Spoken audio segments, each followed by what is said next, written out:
Hi friends, I'm so excited to see you back again, and today we're gonna cover the question of what to do when I fall off my diet plan, when I cannot keep up with suggested menu and I don't have energy for exercising.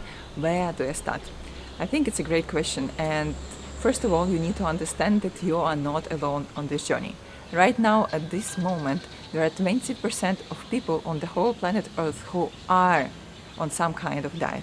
They are restricted, they are trying to use their willpower.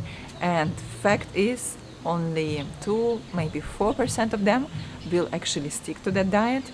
And sooner or later, in 4 or 6 months, whatever calories they were trying to burn will come back, and the weight will come back, and that temporary restriction they were following wouldn't work for them.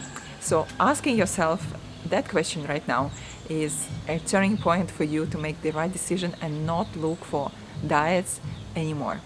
The fact is very simple. There is no one diet that works for everyone. There is one, I will tell you in a later video, but it's not like a diet, it's a skill, practice that we need to have with the food.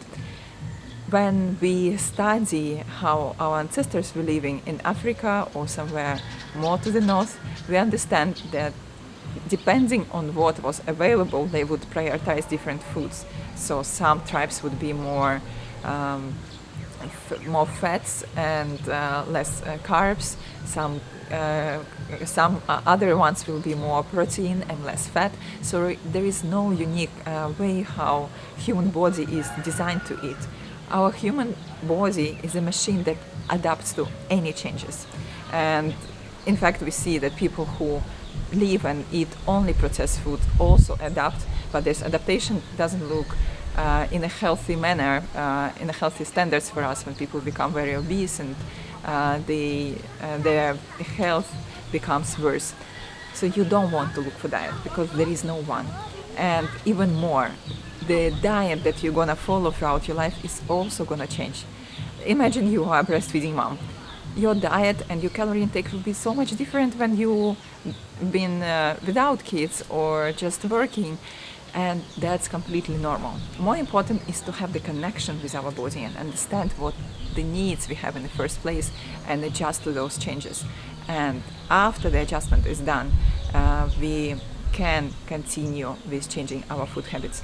So in total, I count 12 food habits that everyone in food should follow to consider themselves following a healthy food behavior.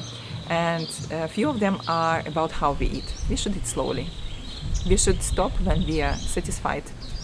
We should avoid snacking and have nice breaks between the meals when we have micro sessions of hunger. There is also important of what we actually eat, and we should aim most of the time eat whole foods, less of processed foods. That's simple. And also on our weight depends on our lifestyle, how we deal with stress, how we sleep, how much we move. So all of these form the sleep behavior, what I call. And to change yourself, you need to start with the most simple and available for you right now. For most of the clients we start working with, we start with a habit called eating slow. Just next time you have a meal, set up your timer and see how long it takes, and try to increase that amount by a few minutes every second day or whatever is affordable for you.